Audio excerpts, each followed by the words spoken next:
Good evening, YouTube. So we're going to be doing a video tonight for our SAISD drivers so that you can know how to fill out your field trip paperwork. I know we did a class on it with reading of the routes, but this is a crash course on it just in case you forgot some of the information. So normally when you get the field trip, these slots here will already be filled out. You'll have the trip information, trip description, trip date, request number, the pickup time, and the destination. So the pickup time will tell you, like it will tell you pick up at this school. So let's say for our school, we're gonna put Herf Elementary. So pick up at Herf,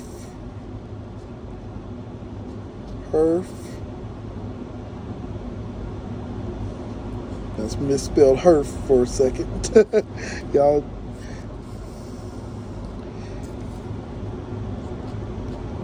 Elementary. And you're gonna pick them up at, let's say we're gonna pick them up at 5 p.m. So that's your pickup time. So 5 p.m. is your pickup. Return to Herf Elementary. And your return, let's say your return time is 7 o'clock. So this part normally will already be done. Now this one here is a blank. So sometimes they will give you a field trip on the fly. In those cases, you will have to go ahead and fill this information out. So the destination, let's say San Antonio Zoo. So the San Antonio Zoo, now let's say San Antonio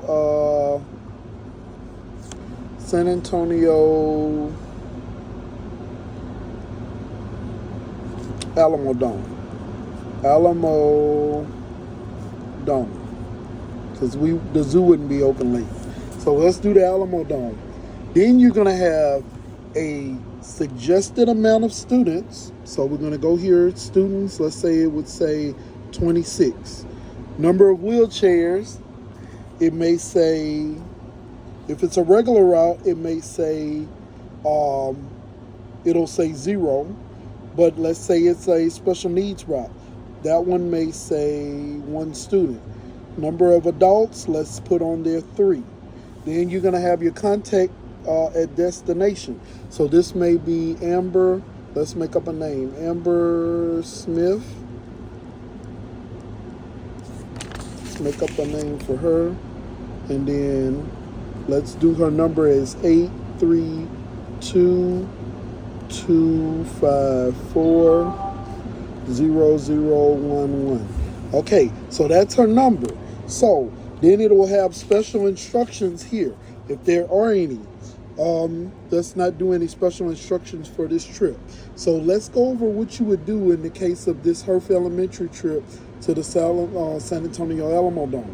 So the time of pickup will be the time on the route. It will be the time that you actually finish dropping off your last student. So your time of pickup will be the last student off your bus. So let's say your last student got off of your bus at 4:45. Well, let's not even say that. Let's say 4:55. Okay, so that's the time you're going to put on there. The last student got off at 4:55, and then now we're going to go to your beginning mileage. So we're going to use the mileage off of my bus. So if we go down here to the gauge and look at my mileage, it doesn't really show. There it is, 98.67 is my mileage. So I'm going to write in there 98.67, okay, 98.67 is my mileage, and then that's my beginning mileage. So then I'm going to begin the trip. So if I begin the trip, then I'm going to drive them to the destination. The trip we're going to be on today, we'll go up here in special instructions. Let's put BTS. BTS equals bus to stay.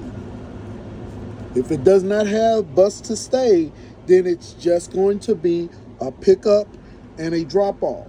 But in this case, we're going to simulate that it is. So let's say we went and picked them up. Okay, once we get there, the first thing we're going to want to do before we do anything else, we're going to go here when we arrive at the school and get the sponsor's signature. That is the key. Get that first before you do anything else. Once you help them load any equipment or anything that they got with them, then you make sure they're safely seated and everybody's on the route. Then at that point, now we're going to go ahead and begin to drive them to the destination. Once we arrive at the destination, so let's go ahead and put Amber's signature here, and then we're going to put Smith for her signature. Okay, so on this other side where it says driver signature, because her signature goes here, and we'll put today's date, so the 27th, 23, and then on this side, I'm going to put my signature. So my signature goes here, okay, and then the date. Okay, once I've done that, I'm going to go back to the trip before we begin to take off and start driving on the trip. I'm going to go here to where it says number of passengers. I'm going to count the amount of passengers on the bus with me and my amount of sponsors. So let's say the number is supposed to be 26. Let's say they had more than 26. So let's say they actually came with 33. So now we're going to put that new number because that's the amount that's on there versus what they told us. That could be more or less, but that's the number of passengers I have.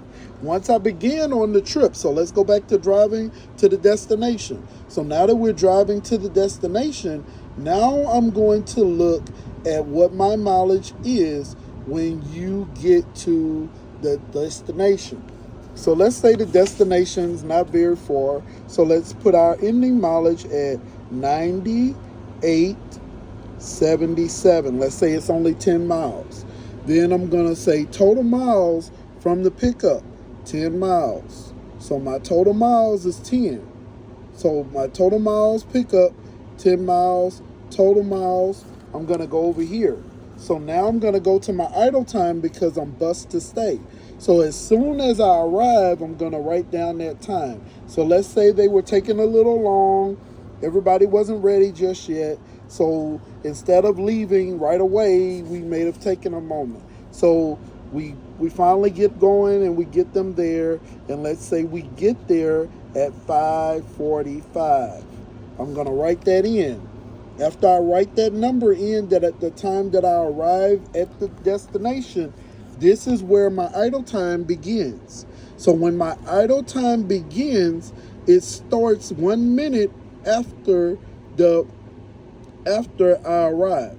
So the same thing goes for your time here. So once your last child got off, if that child got off at 4:54, your time starts at 4:55. So now that my time has started there at 5:45, 5:46, I go into idle. I'm going to idle there until the trip is through, or if they need me to help with another trip, I'll leave this time running and start my next trip. So let's say I have a secondary trip. Well, if the secondary trip is right after this one, after I drop them off and it's during my bus to stay, the 5:46 will be my idle time start here, and 5:46 will be my pickup start time for that next trip. Now, once the trip is over, like the kids start coming back to the bus and it's time to go, then I'm going to put that time in. So let's say that time is 6:31. So 6:31 is the time I put in for this. Then we're going to go over to the return. So on the return side, this is where the time picks up on your way back home, back to the school. So 6:31 was my time off of idle when the first student arrived, or the first sponsor arrived on the bus. 6:32 is when my time picks up. So my time picks up at 6:32, and then I don't drop off until 7. Let's say I drop them off, and it's like let's say 5 minutes to 7. Well, I still have to drive back to base. Oh, before I forget, before we go into that time, let's go ahead and put our beginning mileage. So our beginning mileage is 9877. Now, what if you did not start the trip from that destination? Whatever your mileage is when you went and did the other trip, when you get back to the destination, then that's when you're going to put that mileage over here to start the next mileage count. So now that you've got the mileage in, then when you get back to base, after you've dropped off the students and the sponsor, you've gotten back to base, and you are in the lot and you're in your parking space, this is when you're going to put the mileage in. So let's put my mileage at 98 instead of 87 for 10 miles. Let's do 89. So we're going to do 12 miles. Okay, so because we've done 12 miles, that's my total miles here. So total miles of the pickup, 12 miles. Then I'm going to look at the total miles together. 10 miles plus 12 miles gives me 22 miles. That's my total miles of the trip, 22. So you got that? So then also when I got back to base, after I dropped them off, and remember I said I dropped them off at like 6:55. Well, guess what? If let's say when I got back here, it's like 7:20, let's not even say 7:20. Let's say it's 7:13. Well, 7:13 is the time I'm going to put in there, because even though your return says return at 7 p.m., it may run late. See, mine is saying 7:13. It can say 7:33, 7:43, 7:53. It just depends on what time the trip gets back. So I'm going to put that time in. Once I put that time in, then that's going to be the end of the trip. Then once I've done that, I'm going to look over all my information and make sure that everything is good to go. And then I'm going to turn this in to dispatch either the same night with the driver dispatcher, or I can wait until the morning if I need to look over my paperwork and make sure everything is correct. Now let's go up here to your contact person, Miss Amber Smith. It's a good idea that if you're on a field trip, it's a great idea that as soon as you drop that last student off and you begin the pickup on this side of the on this line over here, it's a good idea to go ahead and call your sponsor. That way your sponsor is aware that you have just finished your last drop off and you're actually on the way. This is a good professional thing to do as a driver. That way they can start anticipating your arrival and actually start moving equipment. If they're doing some type of sports event, they can start moving the equipment, the coolers, water bottles, things like that need to be moved that way. Now we can get that stuff already situated so that when I arrive, we can get it loaded. So once we contact them, that the thing is, you may want to call, or normally what I will do is I will just send them a text and let them know my name, my bus number, and that I'm on my way. And if I can estimate arrival time, I will. Most of the time, I just tell them that I'm on my way, because you don't want to tell them you're going to be there in 5 minutes and then you're not there for 20. So that way they are anticipating that you're going to arrive. And then from that point, you just begin to drive towards that arrival place, to arrive at the actual elementary school to get ready for the trip. So this is just a breakdown of what is on the field trip sheet. And then we can later, I'll go into a more advanced sheet where it actually shows a breakdown if you're having to do multiple things with a school on this same field trip. So there's another thing. I'll go ahead and kind of do it now. So let's say they after we're in the middle of the return and they're wanting to stop.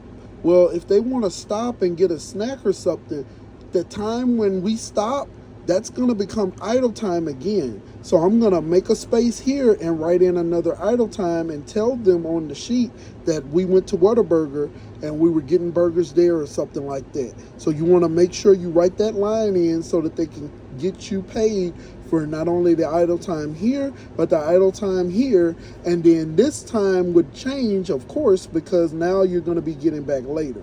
So this is where you would do it. You would just hand write it in on this, okay? All right, any questions or anything like that, or you need a better, a different video with a different description, just let me know. But this is a breakdown of the SAISD field trip driver report.